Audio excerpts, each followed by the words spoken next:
आपके साथ प्रगति ठाकुर और आप मेरे साथ देख रहे हैं छत्तीसगढ़ और मध्य प्रदेश का सबसे विश्वसनीय चैनल इंडिया टाउन न्यूज। समय है इस वक्त नई ताजा खबरों के बुलेटिन का। आप सभी का स्वागत करते हुए डालते हैं एक नजर उन खबरों पर जो बनी है सुर्खियां।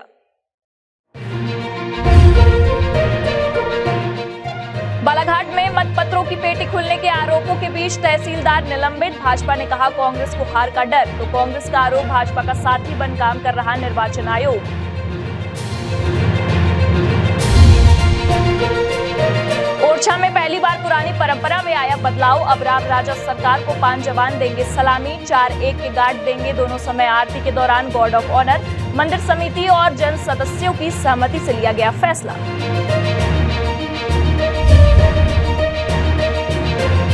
बालाघाट में कांग्रेस फिर नाराज, बिजली जाने से आधे घंटे बंद रहे सीसीटीवी कैमरे। जिला निर्वाचन की कार्यप्रणाली पर उठाए सवाल। कर्मचारियों के वोट न डाल पाने के बाद से लगातार कांग्रेस का विरोध जारी।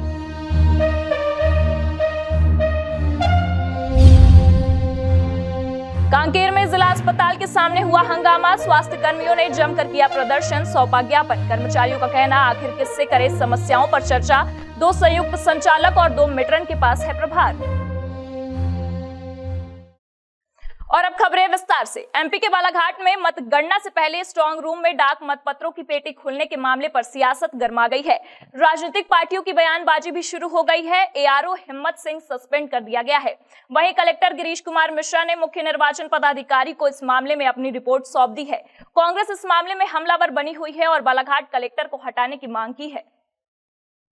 प्रशासनिक अधिकारियों का कहना है कि डाक मतपत्र रखने का कार्य किया जा रहा था। डाक मतपत्र आने पर उनके 50-50 के बंडल बनाकर उन्हें सीसीटीवी कैमरे की निगरानी में रखा जाता है। इस दौरान किसी ने अफवाह फैला दी है। कांग्रेस प्रशासन को बीजेपी का साथी पहले से ही बताती आ रही है। इस मामले में उसे और मौका मिल गया है। क्या यह संभव है कि नोडल अधिकारी सस्पेंड हो जाए और कलेक्टर कह रहे हैं, जो रिटर्निंग ऑफिसर हैं, कि ऐसा कुछ भी नहीं हुआ है, कांग्रेस पार्टी कंफ्यूज है। क्या यह संभव है कि कोई नोडल अधिकारी बिना रिटर्निंग ऑफिसर की अनुमति के स्ट्रांग रूम को खोल दे? क्या यह संभव है कि जब मुख्य निर्वाचन पदाधिकारी ने 3 दिसंबर को स्ट्रांग रूम खोलने के निर्देश देकर यह कहा था, सार्वजनिक तौर पर या अखबारों में साया हुआ है, कि 8 बजे सुबह 3 तारीख को डाक मतपत्रों की गणना होगी, तो अब मुख्य निर्वाचन पदाधिकारी बताएं कि क्या उनके निर्देश पर बालाघाट कलेक्टर ने स्ट्रांग रूम खुलवाया? पूरी तरह इसमें मुख्य निर्वाचन पदाधिकारी और कलेक्टर दोनों की मिलीजुली कुश्ती है। और ऐसे कई जिलों में कलेक्टर पदस्थ हैं जो भारतीय जनता पार्टी की जीत को सुनिश्चित करने के लिए मदद कर रहे हैं। हम उन्हें आगाह कर देना चाहेंगे कि 3 तारीख बाद जब माननीय कमलनाथ जी इस प्रदेश के मुख्यमंत्री होंगे, तब उन कलेक्टर एसपी का क्या होगा जिन्होंने गले में दुपट्टा डालकर भारतीय जनता पार्टी का काम किया है। वहीं बीजेपी कांग्रेस को हार का डर है, ये कह रही है। भारतीय जनता पार्टी के नेता कांग्रेस पर ही निशाना साध रहे हैं।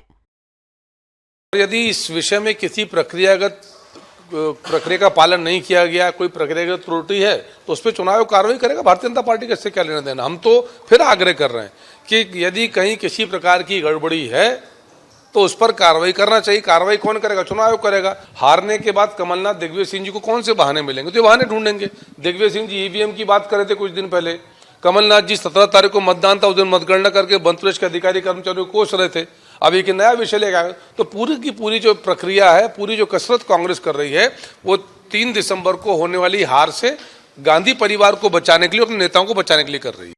मुख्य निर्वाचन पदाधिकारी अनुपम राजन ने पूरे मामले में कलेक्टर से विस्तृत रिपोर्ट मांगी है। उन्होंने कहा कि प्रथम दृष्टया इसमें किसी गड़बड़ी की आशंका नहीं है, केवल प्रक्रियात्मक त्रुटि पाई गई है। डाक मतपत्रों को विधानसभा क्षेत्रवार अलग अलग करने के संबंध में भाजपा और कांग्रेस के प्रत्याशियों को सूचना दी गई थी। इंडिया टाउन न्यूज के लिए भोपाल से फरहान खान की रिपोर्ट। निवाड़ी जिले की धार्मिक और पर्यटन नगरी ओरछा में रामराजा सरकार मंदिर में नई परंपरा की हुई शुरुआत। मंदिर खुलने के समय और शाम को मुख्य आरती के दौरान एक की बजाय 5 गणवेशधारी गार्ड रामराजा सरकार को सलामी देंगे। ओरछा में भगवान राम को राजा के तौर पर पूजा जाता है, ऐसे में उनको रोजाना सरकारी पुलिस जवानों द्वारा सशस्त्र सलामी चारों पहर दी जाती है। अभी तक एक गार्ड सलामी की रस्म को पूरा करता था, लेकिन अब से इन सलामी की रस्म को 5 गार्ड पूरा करेंगे। ओरछा के रामराजा सरकार को अभी तक सुबह, दोपहर, शाम और रात को केवल एक ही गणवेशधारी गार्ड सलामी देता आया है, लेकिन सोमवार से मंदिर प्रबंधन ने सलामी के स्वरूप को विशेष अवसरों की तरह वृद्ध किया है। तहसीलदार ओरछा सुमित गुज्जर ने बताया कि रामराजा सरकार मंदिर में 5 गणवेशधारी गार्ड रामराजा सरकार को चारों वक्त सलामी देंगे। मंदिर समिति और जन सदस्यों की सर्वसम्मति से ही इस नई परंपरा की शुरुआत की गई है। रामराजा सरकार को प्रतिदिन सुबह मंदिर खुलने के समय और शाम को मंदिर खुलने के समय की मुख्य आरती के दौरान 1-4 के अनुष्ठानिक गणवेश धारण गार्ड की सलामी देने का निर्णय लिया गया है। वर्तमान में एक गार्ड के द्वारा गार्ड आभरण दिया जाता रहा है जब जितने समय भी आरती होती रही है। अब प्रशासन द्वारा कलेक्टर महोदय और एसपी साहब द्वारा निर्णय लिया गया है कि प्रातःकाल और सायंकाल की आरती में 1-4 के गार्ड द्वारा गार्ड आभरण दिया जाएगा। चूँकि गार्ड आभरण दिए जाने की परंपरा यहाँ पे प्राचीन काल से रही है। प्रारंभ में राजशाही शासन में तलवारों के द्वारा, फिर तोप के द्वारा सलामी दिए जाने का प्रावधान था। वर्तमान जब से मंदिर राज्य शासन के उसमें अधीन आया है, तब से पुलिस के द्वारा गार्ड आभरण दिया जाता रहा है। अभी तक व्यवस्था एक गार्ड के द्वारा सलामी दी जाने की रही है। अब निर्णय ये लिया गया है कि 1-4 की गार्ड द्वारा सलामी दी जाएगी। विश्व का एकमात्र ऐसा मंदिर जहां मर्यादा पुरुषोत्तम राम की पूजा भगवान के रूप में नहीं बल्कि मानव स्वरूप में राजा के रूप में की जाती है। जहां मंदिर में नहीं राम राजा रानी महल में विराजमान है, श्री राम को एक राजा की तरह चारों पहर सरकारी पुलिस जवानों द्वारा सशस्त्र सलामी दी जाती है। यहाँ किसी भी वीआईपी को गार्ड ऑफ ऑनर पेश नहीं किया जाता, चाहे वह राष्ट्रपति हो या प्रधानमंत्री। यह परंपरा आज की नहीं बल्कि करीब 450 वर्षों से सतत चली आ रही है। प्रतिदिन पुलिस के जवान बकायदा आज भी चारों पहर गार्ड ऑफ ऑनर पेश करते हैं, जबकि सूर्यास्त के बाद किसी भी वीआईपी को गार्ड ऑफ ऑनर पेश नहीं करने की स्थिति रीति के बावजूद भगवान श्री राम को सूर्यास्त के बाद भी ओरछा में गार्ड ऑफ ऑनर पेश किया जाता है। इंडिया टाउन न्यूज के लिए निवाड़ी से हेमंत वर्मा की रिपोर्ट। मध्य प्रदेश सरकार के पास एक बार फिर पैसों की किल्लत हो गई है। ऐसे में सरकार एक बार और कर्ज लेने जा रही है। 3 दिसंबर को आने वाले विधानसभा चुनाव परिणाम से पहले ही यह कर्ज लिया जाएगा। सरकार 2000 करोड़ रुपए का कर्ज लेगी। आपको बता दें, इसके पहले ही प्रदेश सरकार पर 3,31,000 करोड़ का कर्ज है। 29 नवंबर को यह नया कर्ज लिया जाएगा। जानकारी के मुताबिक 14 साल के लिए यह कर्ज लिया जाएगा। इसे 29 नवंबर 2037 तक चुकाया जाएगा। सरकार ने देश की सभी वित्तीय संस्थानों से 28 नवंबर तक प्रस्ताव बुलाया है। इसके बाद जो संस्था सबसे कम ब्याज और सरकार की शर्तों के अनुसार कर्ज देगी, उसे कर्ज लिया जाएगा। बताया जा रहा है कि प्रदेश में चली आ रही योजनाओं और विकास कार्यों के लिए ये पैसा लिया जा रहा है। राज्य सरकार पर पहले से ही 3,31,000 करोड़ रुपए का कर्ज है। इसमें 20,817 करोड़ रुपए का कर्ज बाजार से लिया गया है, जबकि पावर बॉन्ड और अन्य बॉन्ड के माध्यम से 6,624 करोड़ का कर्ज सरकार ने लिया है। 14,620 करोड़ वित्तीय संस्थाओं से लिया है। केंद्र सरकार से एडवांस के तौर पर 52,617 करोड़ मिला है। केंद्र सरकार से ही अल्प बचत योजनाओं में 38,498 करोड़ कर्ज मिला है। बाकी 18,472 करोड़ रुपए अन्य देताओं से लिया गया है। इसकी शिवराज सिंह सरकार हो या केंद्र की नरेंद्र मोदी सरकार हो, ये दोनों एक ही थैली के लोग हैं। निश्चित रूप से अगर सरकार कर्जा ले रही है, कर्जा तब लेकिन एक तो क्या है कि चुनाव हुए, निर्वाचन हुआ, एक स्वस्थ परंपरा ये होती है कि उस समय सभी चीज बंद हो जाती है और जो नई सरकार आती है, जो नया मुखिया आता है, वो इन सब चीजों को आगे बढ़ाता है। निश्चित रूप से ये बड़ी सोचनीय बात है कि लगातार जो निर्वाचन प्रक्रिया है, निर्वाचन जो नियमावली है, उसका कहीं ना कहीं ये उल्लंघन है।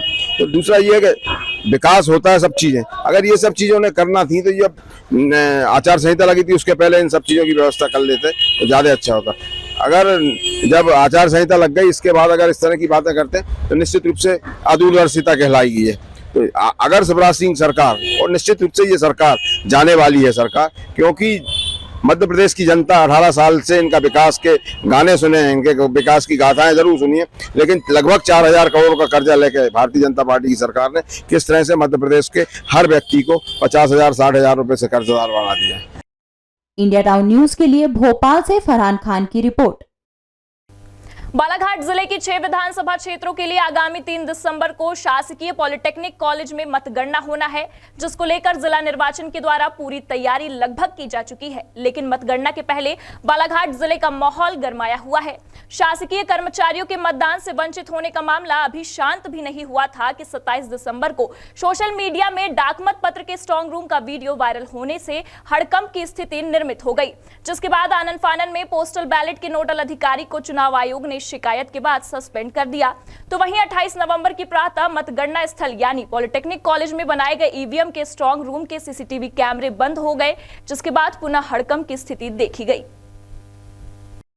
विधानसभा चुनाव के मतदान के बाद से बालाघाट जिले के राजनीतिक पारा गरमाया हुआ है, जहां बीते दिनों शासकीय कर्मचारियों को मतदान से वंचित रखे जाने के मामले में कांग्रेस सहित अन्य दलों के प्रत्याशियों ने जिला निर्वाचन को आड़े हाथ लिया है। तो वहीं 27 नवंबर को सोशल मीडिया में डाकमत पत्र के स्ट्रांग रूम के जारी हुए वीडियो को लेकर कांग्रेस अपना उग्र रूप अपनाए हुए है। प्रदेश स्तर पर लगातार शिकायतें की जा रही हैं। वहीं कांग्रेस प्रदेशाध्यक्ष कमलनाथ ने भी मामले को संज्ञान में लेते हुए सोशल मीडिया के अकाउंट के माध्यम से भाजपा पर निशाना साधा।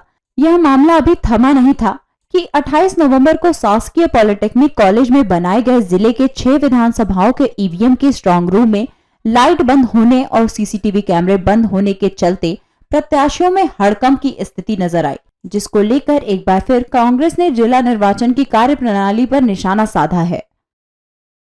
हमारे वारा सिवनी के जो प्रत्याशी हैं विवेक पटेल जी, उनके द्वारा मुझे फ़ोन पर सूचना दी गई कि वहाँ पर जो हमारे लड़के हैं ड्यूटी पर, उन्होंने बताया कि आधे घंटे से वहाँ पर जो है कैमरे का बैकअप बंद है और लाइट भी गोल है। तो तत्काल मेरे द्वारा एडीएम सनूडिया जी और एसडीएम गोपाल सोनी जी से दूरभाष पर चर्चा की गई, उन्हें पूरी जानकारी दी गई, जिसके बाद शायद वो वहाँ पर पहुँचे और उन्होंने जाँच भी की। तो ये कहीं ना कहीं लापरवाही नज़र आती है, भले ही उसे ठीक कर दिया गया हो, लेकिन कहीं ना कहीं ये प्रशासन की लापरवाही इसमें दिख रही है। तो हम तो इसकी निंदा करते हैं और प्रशासन को कहते हैं कि पूरे अलर्ट रहें और 1 मिनट भी लाइट ना जाए ऐसी व्यवस्था वहाँ पर बनी है। क्या लगता है आधी पौन घंटे से लाइट गोल रहना कहीं ना कहीं कुछ गलत संदेश? हम तो शुरू से अंदेशा जता रहे हैं इस चीज़ को लेकर। हमारे पास 2013 का चुनाव प्रत्यक्ष प्रमाण है कि उस समय इस तरह की घटना हुई थी और उसके बावजूद भी अगर इस तरह की लापरवाही होती है तो इसके लिए हम मांग करेंगे कि जो दोषी अधिकारी हैं उन पर ठोस कार्रवाई की जाए।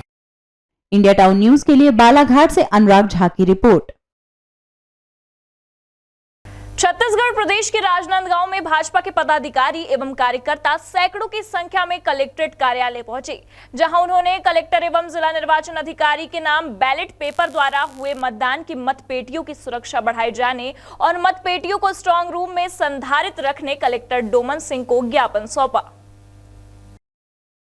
भारतीय जनता पार्टी के पदाधिकारी कार्यकर्ताओं के साथ कलेक्टर कार्यालय पहुंचे और कलेक्टर एवं जिला निर्वाचन अधिकारी डोमन सिंह को ज्ञापन सौंपा। विधानसभा चुनाव 2023 में चुनाव ड्यूटी और आवश्यक सेवा में नियुक्त शासकीय कर्मचारियों एवं 80 वर्ष से अधिक बुजुर्ग और विकलांग मतदाताओं के लिए बैलेट पेपर के माध्यम से मतदान की विशेष व्यवस्था की गई थी, जिसे जिला मुख्यालय की ट्रेजरी में रखा गया। ट्रेजरी में अनाधिकृत व्यक्तियों की आवाजाही अत्यधिक होती रहती है। इन मत पत्र में हेरा फेरी की आशंका जताई जा रही है। भाजपा के पदाधिकारी मांग कर रहे हैं कि बैलेट पेपर द्वारा हुई मतपत्रों की सुरक्षा में लगे कर्मियों की संख्या बढ़ाकर और सीसीटीवी कैमरे के माध्यम से सुरक्षा बढ़ाई जाए एवं इन मतपत्रों को ट्रेजरी के स्थान पर स्ट्रांग रूम में सुरक्षित रखा जाए।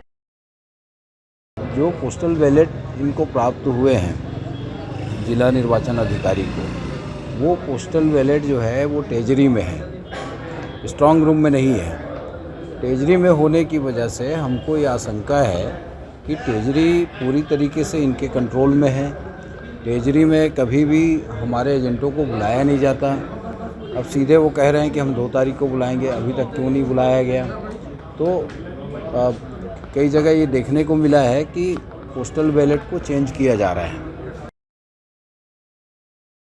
इंडिया टाउन न्यूज के लिए राजनांदगांव से अमित चटर्जी के साथ ऐश्वर्या श्याम की रिपोर्ट। अब वक्त हो चला है एक ब्रेक का। ब्रेक के बाद देखेंगे देश प्रदेश से जुड़ी कुछ और खबरें।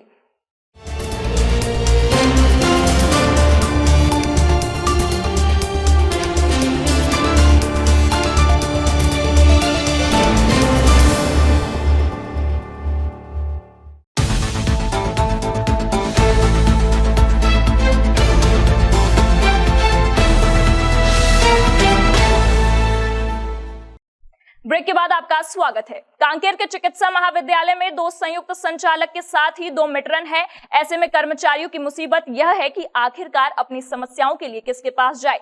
इसी बात पर जिला अस्पताल के सामने प्रदर्शन और कर्मचारियों के द्वारा नारेबाजी की गई। कांकेर जिला अस्पताल के सामने कर्मचारियों ने जमकर नारेबाजी करते हुए विरोध प्रदर्शन किया। विरोध प्रदर्शन कर रहे कर्मचारियों ने बताया कि कांकेर चिकित्सा महाविद्यालय एवं जिला चिकित्सालय कांकेर पूरे प्रदेश में इकलौता चिकित्सालय है जहां पर 2 संयुक्त संचालक सह अस्पताल अधीक्षक है और 2 मेट्रन कार्यालय संचालित है, जिसके कारण कर्मचारी की विभिन्न समस्याओं का समाधान नहीं हो पाता, जिससे कर्मचारियों में आक्रोश है। नियम के तहत काम करते हैं और हर मरीज को प्रायोरिटी देना हमारा अधिकार है, तो इसलिए बाहरी व्यक्ति द्वारा दबाव दिया जाता है जिसमें हमारे अधिकारियों द्वारा भी चुप्पी साध ली जाती है। तो हम चाहते हैं कि हमारे स्टाफों को एक नियम के तहत काम करने के लिए मतलब किसी का दबाव पूर्वक काम करने के लिए बाध्य न होना पड़े। तो इसके लिए हमारे अधिकारियों को थोड़ा सा नियम व्यवस्था दुरुस्त करनी चाहिए। कर्मचारियों ने यह भी बताया वर्तमान में डॉक्टर विमल भगत को प्रशासकीय संयुक्त संचालक सह अस्पताल अधीक्षक बनाया गया है, उन्हें पूरे अधिकार नहीं दिया गया है। कर्मचारियों की समस्याओं को लेकर जाने पर निर्णय हेतु डीन की अनुमति की आवश्यकता होती है, इसलिए पूर्णकालिक संयुक्त संचालक सह अस्पताल अधीक्षक की आवश्यकता है। इसी प्रकार पूर्व से ही चिकित्सालय में पूर्णकालिक मेट्रन पदस्थ है, फिर भी 2 नर्सिंग सिस्टर को प्रभारी मेट्रन बनाया गया है, जिसका सभी कर्मचारी विरोध कर रहे हैं और एक पूर्णकालिक संयुक्त संचालक सह अस्पताल अधीक्षक व मेट्रन नियुक्त करने की मांग की है। मेडिकल कॉलेज में वर्तमान में 2 एमएस हैं, जो कि आहरण संवितरण अधिकारी होता है, नियंत्रणकर्ता अधिकारी भी होता है। वहाँ पे अभी 2 हैं। यहाँ पे जो वर्तमान में बैठते हैं हॉस्पिटल में, उनको प्रभारी बनाया गया, लेकिन उनको कोई अधिकार नहीं दिया गया है। और डॉक्टर टिकू सिन्हा जी हैं, वो फुल फ्लेज एमएस हैं, जो कि वो कभी रायपुर में रहते हैं, छुट्टी बैठ गए थे और किन कारण पता नहीं, अभी आए ज्वाइन किए, लेकिन वो यहाँ नहीं आ रहे हैं। कांकेर से इंडिया टाउन न्यूज के लिए तामेश्वर कुमार की रिपोर्ट। बुरहानपुर जिले में भावसा बीट क्रमांक 437 में जंगल कटाई की खबर मीडिया में दिखाने के बाद मंगलवार को वन विभाग जागा है। वन अमले ने जंगल में जेसीबी चलाकर अतिक्रमणकारियों के टपड़े तोड़ दिए, साथ ही तुअर की फसल उखाड़ फेंक दी है। बता दें कि अतिक्रमणकारियों ने टपड़े बना लिए थे और जमीन पर कब्जा कर खेती की जा रही थी। पिछले कई दिनों से वन विभाग को शिकायतें मिल रही थी, लेकिन कार्रवाई नहीं हो पा रही थी। भवासा की बीट क्रमांक 437 से बलपूर्वक अतिक्रमण हटाया गया। मामला मीडिया में आने के बाद वन विभाग ने अतिक्रमण हटाने के लिए योजना बनाई।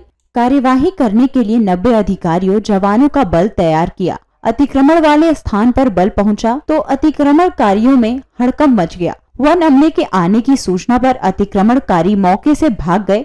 वन अमले ने मौके पर देखा 10 टपरे बना लिए गए थे। सागौन आंवले के 75 से अधिक पेड़ों को काट दिया गया था। इन पेड़ों को काटने के बाद तुअर की बोवनी कर दी गई थी, फसल उग भी आई थी। पिछले कई दिनों से ऐसी खबरें आ रही थी कि यहाँ पर अतिक्रमणकारियों द्वारा कुछ वन भूमि पर अवैध रूप से अतिक्रमण करने का प्रयास किया जा रहा है। तो इसकी जांच हमारे द्वारा करवाई गई थी, तो जिसमें सत्यता पाई गई।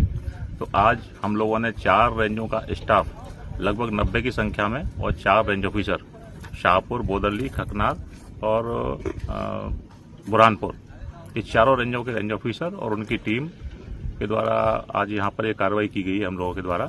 और लगभग 15 हेक्टेयर के आसपास जमीन हमने आज खाली करा ली है। कुछ कटाई हुई है, कुछ अंडर 20 के पेड़ हैं जो लगभग 70-75 के आसपास उनकी संख्या की हमने गिनती कराई है। और जल्दी उनको आरोपियों को पकड़ करके हम लोग कानूनी कार्रवाई करेंगे।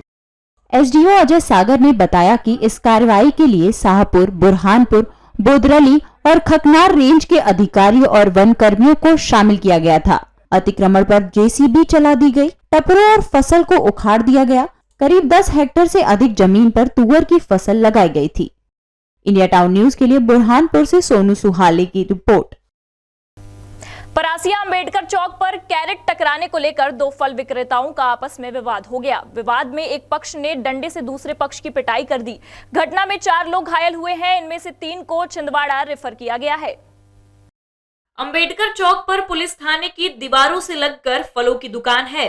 अख्तर और अल्ताफ की दुकान एक दूसरे के बगल में है। किसी कर्मचारी से कैरेट को धक्का लगने को लेकर दोनों पक्षों में विवाद हो गया। इस विवाद में एक पक्ष के लोग बड़ी संख्या में आए और डंडे से दूसरे पक्ष पर हमला कर दिया। मारपीट में 4 लोग घायल हुए हैं। एक पक्ष से अख्तर को चोट आई, दूसरे पक्ष से इकबाल, अल्ताफ और दीन मोहम्मद को चोट आई। इकबाल, अल्ताफ और दीन मोहम्मद को छिंदवाड़ा रेफर किया गया है। एसडीओपी जितेंद्र सिंह जाट ने बताया कि इकबाल खान की शिकायत पर बिट्टू उर्फ आकाश डेहरिया, अख्तर, वाहिद, आरिफ, मोनू और सुनील के विरुद्ध 294, 323, 324, 506, 34 के तहत प्रकरण कायम किया गया। अख्तर के बयान खबर लिखे जाने तक लिए जा रहे थे। अख्तर की शिकायत पर दूसरे पक्ष के विरुद्ध भी मामला कायम किया जा रहा है। ये आज थाना परासी अंतर्गत थाने के पास ये फल की दुकान जो 2 व्यक्ति लगाते हैं, इसी को लेकर इन दोनों के बीच में विवाद हुआ है, जिसमें दोनों पक्षों में मारपीट हुई है एवं जो पीड़ित हैं उनकी एमएलसी कराई गई है एवं इसमें आगे दोनों पक्षों के विरुद्ध प्रकरण पंजीबद्ध कर विवेचना की जा रही है। इसमें अग्रिम कार्रवाई की जाएगी। इसमें अभी 4 लोगों के घायल होने की सूचना प्राप्त हुई है। विवाद का कारण इन दोनों के बीच में पहले से ही विवाद रहा है। ये दोनों फल जो है उसकी दुकान लगाते हैं एवं दुकान आगे पीछे करने को लेकर इन दोनों के बीच में पुराना विवाद चला आ रहा है। उसी को लेकर आज ये कैरेट टकराने को लेकर झगड़ा प्रारंभ हुआ। गौरतलब है कि दोनों पक्षों के बीच व्यवसाय को लेकर प्रतिद्वंदता है, इसने विवाद का ये रूप ले लिया। छिंदवाड़ा से इंडिया टाउन न्यूज के लिए नागेंद्र सिंह शक्रवार की रिपोर्ट।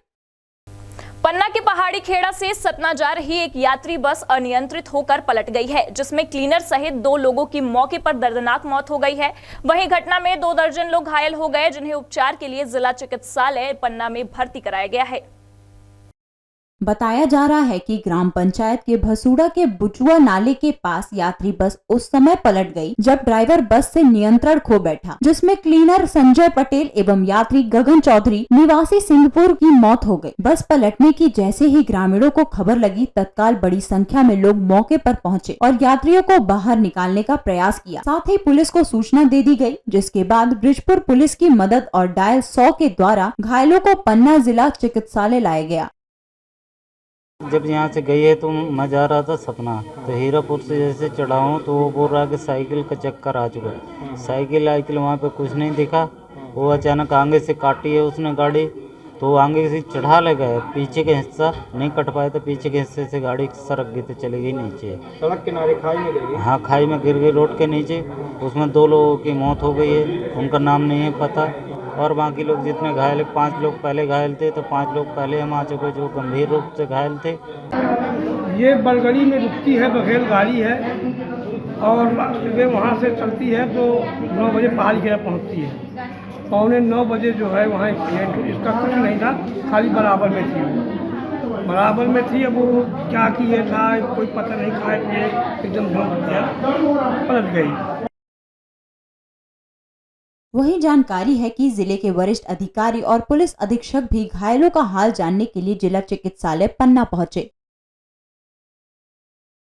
इंडिया टाउन न्यूज के लिए पन्ना से मुकेश कुमार विश्वकर्मा की रिपोर्ट। ये थी अब तक की खबरें। छत्तीसगढ़ की सभी खबरों और पल पल के अपडेट से जुड़े रहने के लिए आप हमारे चैनल को सब्सक्राइब करें, साथ ही लाइक, कमेंट और शेयर करना ना भूलें। फिलहाल मुझे दीजिए इजाजत, नमस्कार।